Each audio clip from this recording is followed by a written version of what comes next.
Do you do what you love and love what you do? Well, let's find out how we can have a more rewarding career.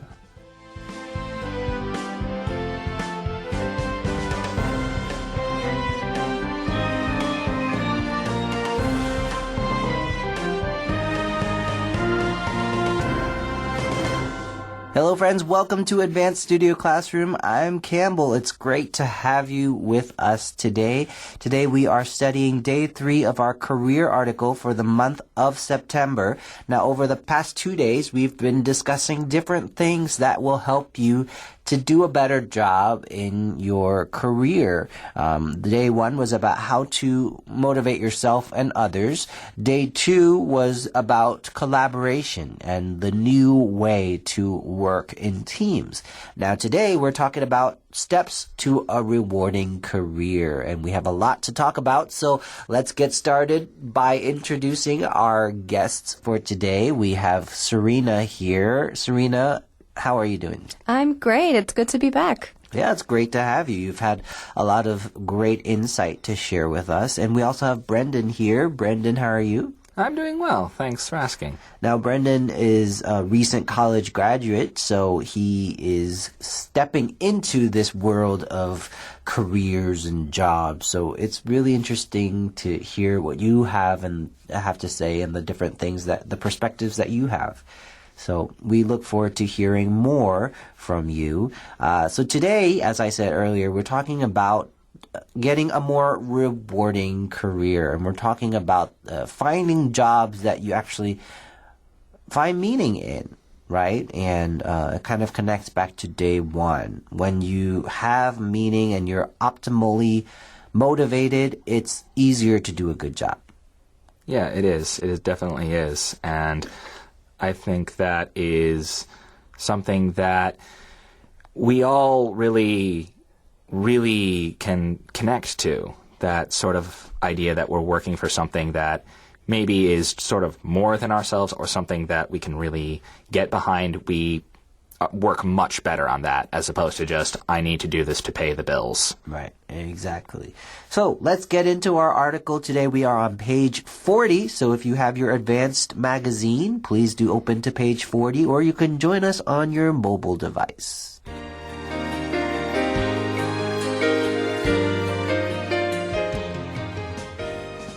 Three steps to a rewarding career. You see the saying, do what you love what you do.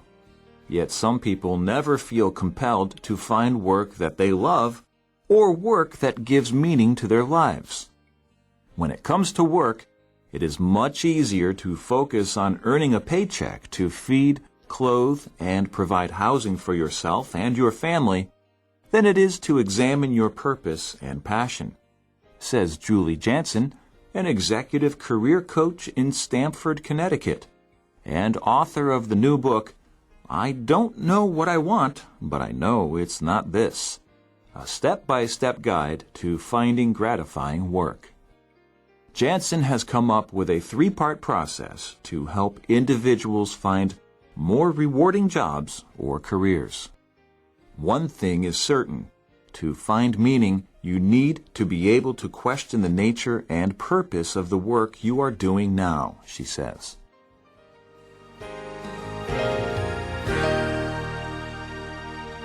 So we start our article off with the saying, do what you love and love what you do. What do you guys think about this phrase? I definitely agree with it. I think you should do what you love. But a lot of times, in certain situations, maybe it's not always possible. Mm-hmm. We look at all the things that are man-made on this earth. Right. And that's a result of work. And I don't think necessarily they liked physically doing that work. Right. But it gave them a roof over their head. Mm-hmm. It gave them food. And it gave them money to provide for their family, even though they didn't love what they were doing. Right. But, it gave them, they were able to survive. Right. Yeah. Brendan? I think that I would like to believe, I should say, that it is possible to make money doing what you love, but I also understand that it is a huge risk doing that. Mm-hmm. There are a number of people now, like artists or musicians, or, they definitely love what they do. But when they're first starting off, it can be really scary. They have to work at coffee shops or doing something to pay bills over their head just so that they can get enough momentum behind their actual artwork or music career or video career or any really creative job or creative endeavor. Right. So it's definitely, I think, possible to love what you do and to succeed. I also, however, think that it's a lot more difficult. Right. I think you guys both touched on a point, which is the idea that, I think it's important to pursue your passion and to do what you love to do. But sometimes in the process of that, you need to take something and do something where you're not maybe as passionate in order to pay the bills. Right. I think there's this kind of misconception or this myth in this world that, you just go after your dreams and you just forget about responsibility, and you just forget about paying the bills and you just kind of depend on other people. And maybe that's not always the best, and I think sometimes a lot of us spend a lot of time pursuing dreams and feeling like, oh, that's not necessarily what I love to do, and so I'm not going to do it, but the thing then is, okay, you got to pay the bills, right? You got to make ends meet. And sometimes in the process of doing that job that pays the bills, you find what you're good at, and it's a good training ground for you as well. Right. So today, yes, we are encouraging you to find what you love and to find passion in your work and not just to settle. But we need to also balance that with, also sometimes you just need to take a job that maybe you don't feel is so optimal, you know, and sometimes when you do that, you realize, hey, I love this. I love this job that at first I didn't think I would like. Right. So we do have this phrase, do what you love what you do. And it does kind of remind me of another phrase that I heard, and it says, find out what you love and do it. And if you can get paid to do what you love, then you'll never have to work a day in your life. Because the idea is when you do something that you love, it doesn't feel like work. Yeah, exactly.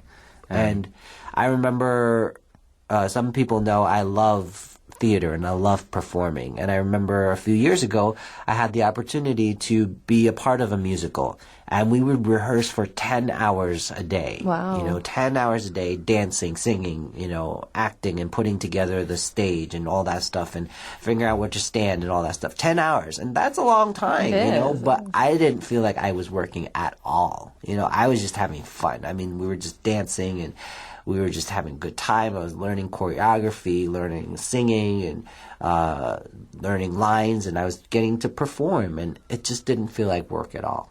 Wow. And so that phrase, find what you love and do it, and if you can get paid to do it, then you never have to work a day in your life. It just came to life for me. Right.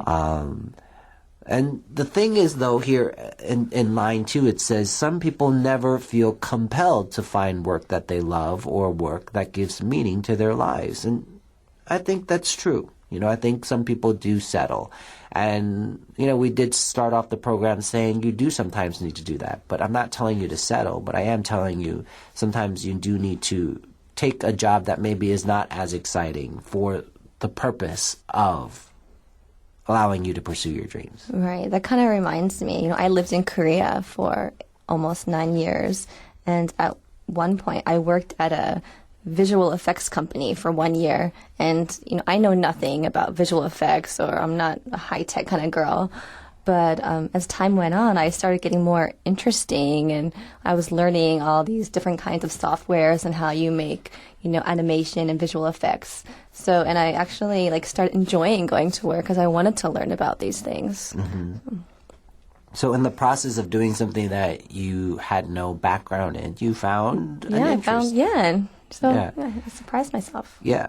But the thing is, though, sometimes people do settle, right? And that's what we're talking about here in this next paragraph. It says, when it comes to work, it's much easier to focus on earning a paycheck to feed, clothe, and provide housing for yourself and your family than it is to examine your purpose and passion. And Brendan, you touched on this a little bit. It can be scary, right, to go after your passion. It is. It can be a big risk.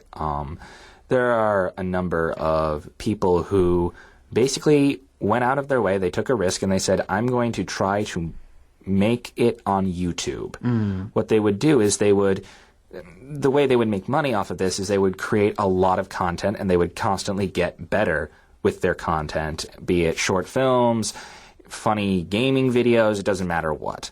And as they kept working at this, eventually they would quit their day jobs and then they would dive full time into this. And they're able to actually sustain themselves off of the ad revenue that they get by being partnered with YouTube. But that was a huge risk for them to take. And those risks sometimes can be very scary. Right. Yeah.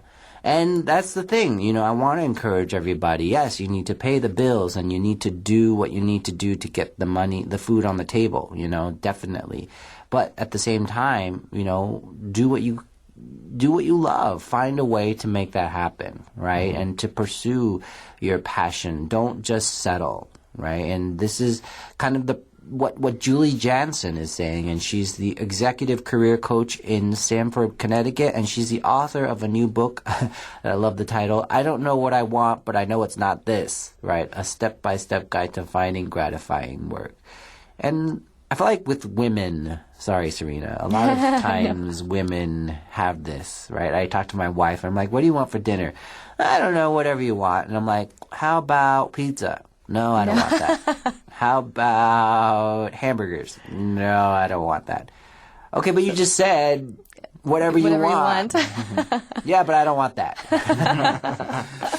It's like I heard, when two people love each other, nothing can stop them except figuring out what to eat. Exactly. Yeah, so I think it makes sense. Sometimes we don't know what we want, but we do know what we don't want. Yeah. But how can we find more gratifying work and find more satisfaction in our work? Well, she came up with a 3-part process to help us find more rewarding jobs or careers. And one thing is for certain, to find meaning, you need to be able to question the nature and purpose of the work you are doing now. So are you willing to take a look at your work? And are you willing to think, is this getting me to where I want to go? Is this something that I am passionate about? All of us have a very short time on this earth. Are we fulfilling our purposes? Are we doing and using our time to the best that we can? Well, let's take a look at these 3 steps. We're going to take them one at a time. All right, so our first step is on page 40 on line 23. Let's begin.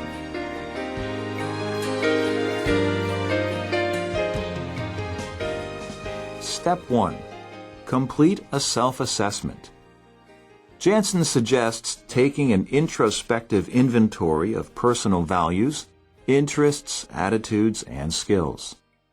The point is to understand your strengths and how these lead to a meaningful career. Take note of what is important in your career and in your personal life. Of course, meaning looks different for everyone. One person might want to telecommute, to spend more quality time with the family, while another might want to group with a particular group of people. All right, so what is step 1, Brendan? Taking an introspective inventory of personal values, interests, attitudes, and skills. Very good. What does that mean? I think it means just looking into yourself and trying to figure out what is important to you, what motivates you, what really, gets you up every day, and trying to figure out if what you're doing right now is a part of that. The word introspective, we can read, says, or means, I should say, examining and considering your own ideas, thoughts, and feelings instead of talking to other people about them. So rather than just sharing it, you're sort of looking at yourself and examining yourself. Right, so doing kind of a self-evaluation or a self-assessment as we have this title here, right? So kind of taking a look at yourself, your thoughts, and the things that you value. This kind of reminds me of what we were talking about in day one, right? When we talked about learning how to motivate and finding people, helping people to get optimal motivation, talking to them about, what are different projects that you've done that you liked best, or what is it that you love most about your job, or what energizes you. It's kind of along the same lines, right? And so taking a look at your personal values. Like for me, personal value of mine is family time, and also I need to feel like I'm making a contribution to this world, and I like to be positive, right? And I like to give positive messages and helping people to think more about their lives and inspiring people to improve, right? These are things that are important to me, right? And in terms of interests, I love to sing, I love to perform, I love to talk, I love to just interact with people, right? Those are my interests. And attitudes, well, like I said, being positive and being thankful and being able to share more about love and helping people to connect more with one another rather than break down, and helping people to have more of a positive outlook on their own lives, right? And not to think so negatively, right? And helping people to understand that, you do have power. You can take control over your life. You don't have to be, a backseat driver. You don't have to be a victim. You are powerful to make choices. You can make a difference. And skills, well, I have different abilities, right? So I kind of went through a self-assessment, and I would encourage all of you to do that as well, to go through that. What are some of the things that you're good at? What are the things that are important to you? What are some of your interests? And then you can figure out where to go from there, right? And so Jansen says here, the point is to understand what is the point of this self-assessment here? To understand your strengths and how these lead to a meaningful career. So I think it's important that when you go into a workplace, not everyone is going to have the same strengths. Like Campbell can sing. He's great at singing. Me, I'm terrible at it, But it's important not to compare and just to all work together with all the abilities that we have. Right. Exactly. Yeah, and I think part of that is also kind of knowing what you don't like, right? And knowing what you're not good at and being real about that as well. And not going after something that maybe you're not as strong in. Right. And a lot of times people, they have certain expectations about you, and that can kind of make you feel a little intimidated. But, as humans, we have to learn that to lower our expectations, and just we all have different strengths and weaknesses. I find that I am my own worst critic. That's sort of a thing that happens a lot with artists, is that we will do something, other people look at it and say, "Oh, look at that. That was really good." And we'll stare at it and go, "I hate it. Right. It was awful." I understand. And the thing is I also have this problem of comparing myself to other people who are better than me because they've been doing it longer. Right. And rather than beating myself up about I look at this guy, he's the same age as me, but he's a better singer or something. He's been studying that. That was his major. I was a film major. I have my own strengths. Right. So I need to, and also, I'm still learning. You're going to be learning throughout your entire life. Just accept where you are, look to where you want to go, and realize that that's going to take some time, and just work at it. Good words. Yeah. I was in a seminar once, and the guy said, what are some of your dreams? And then he had us think about them. And he said, how many of you have actually achieved your dreams? And there were a few people that raised their hands. And then he said, well, what about the rest of you? And he said, well, I hate to tell you, but the reason you haven't achieved your dreams is because you don't really want to. Wow. And that just hit me on the head. I was just like, what? No, it's because there haven't been opportunities or whatever. And then I had to take a step back and really evaluate. And I realized, I think a lot of us need to take responsibility for our lives and realize that you're not where you want to be because you just haven't done what you needed to do to get there. Right. And a lot of times it's because it's not as important to you as other things. Yeah, and it's interesting that you say that because that really speaks to sort of the next two steps, which we'll find out are figuring out if there are barriers and creating a plan to overcome them. So That's right. So let's get into that. Let's take a look at step 2.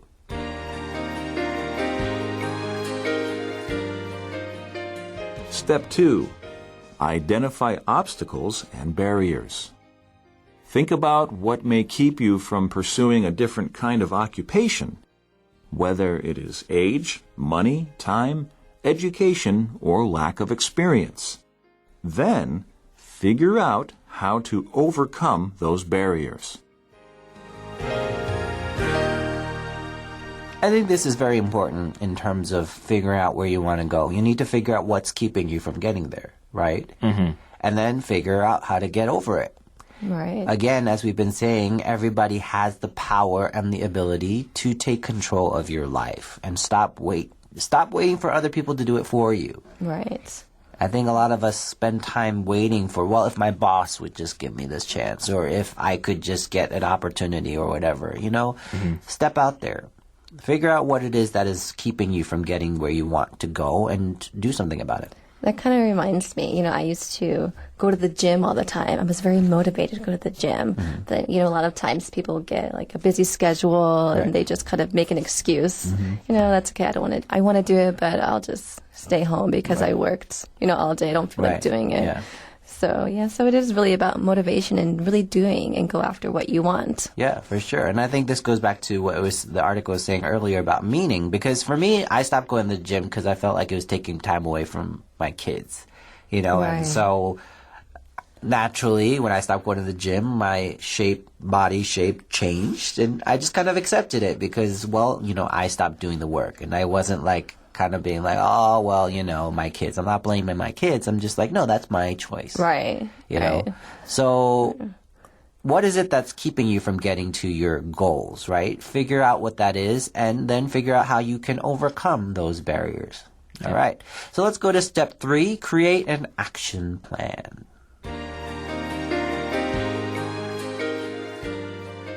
Step 3. Create an action plan. You must be very clear about what steps you need to take to revamp your career goals. Think about each and every step you need to take. Organize with short-term action steps and set very clear deadlines for when you will get each done. By putting your short-term goals on paper, you will feel more committed to doing what you have to do in order to create the meaning you are yearning for in your work, she says. So, how do we create this action plan, Brandon? Well, they say to create a bunch of short-term goals and short-term action steps, which it kind of makes sense. How do you eat an elephant one bite at a time? Right. You have this really huge thing in front of you, but it actually isn't as big as you think when you break it down into manageable steps that sure, it might, you might think, oh, this will take a while, but in reality, you weren't going to get the large project done in one day anyway. At least now hey, I can make progress. And every time you check off one of those little goals, it gives you a bit more motivation, or it gives you sort of, I'm not sure, sort of a I completed something, go me. Right. Feeling. I mean, the fact is that for any of us to do anything, we have to believe that it's possible. And when there's this huge goal ahead of us, we don't feel that it's possible. But when we can break it down into manageable steps, then we feel, hey, actually I can do this, right? And I think there's a very important point here. You need to set clear deadlines for when you will get each done. That is so important because what I like to say is that the goal is kind of your destination, right? But if you don't set a deadline for when you need to be at that destination, you're not going to know how fast you need to go or what you need to do, and which kind of that time kind of gives you direction. Right, or you may just put it off. Right. Right? Yeah. So, I mean, for example, every morning we have to be here at 8 o'clock, right? And we measure the distance between our home and our office, and we know, okay, well, I need to be there at 8 o'clock, and right now it's, 7:55, so how do I get to work in 5 minutes? What's the fastest way to get there, right? So, having that time, that deadline really kind of sets that goal for you. Without a deadline, you kind of can get lazy. Yeah. I think this also ties back to step 2 about overcoming barriers, because sometimes, we do have a barrier that's outside of ourselves. Yes, we have the power, we have the motivation, we have the ability to make change and push our career and change our lives, but there are outside obstacles that are in the way. Right. And if there is an obstacle there, you need to figure out, okay, how am I going to get around this? Right. So that in and of itself can be broken down into little action steps that you can use to either break through it or dissolve it and make it go away, or find a way around it. Right, for sure. And I'm not saying that there are no obstacles, so you're absolutely right. There are obstacles, but what I am saying is that some people see those obstacles and they're like waiting for someone else to do something about the obstacle. Of course, yeah. But what I mean is that you need to do something about those obstacles. Right. And if you need help, get that help and stop waiting for someone else to do it for you. Right. Right? Of course. And the last point here is to put your short-term goals on paper. And I think that is absolutely key. There's been studies about that. When people actually write down their goals, they end up being more successful, end up actually achieving those goals far more than those people that have goals and don't write them down. So we have a lot of thoughts here. We hope that what we've shared with you has given you some ideas of how you can enhance your career, maybe cause you to maybe have a career shift. Maybe this has motivated you to find something that you love to do rather than just doing something just to get by, right? We want you to thrive and not just to survive. So we hope that you've enjoyed our lessons. Please do write to us at letters@studioclassroom.com, and remember to check out our QR code at the top of page 38. Thanks, friends. We hope that you have a great day. Take care. Bye. Bye. 现在订阅同盟会。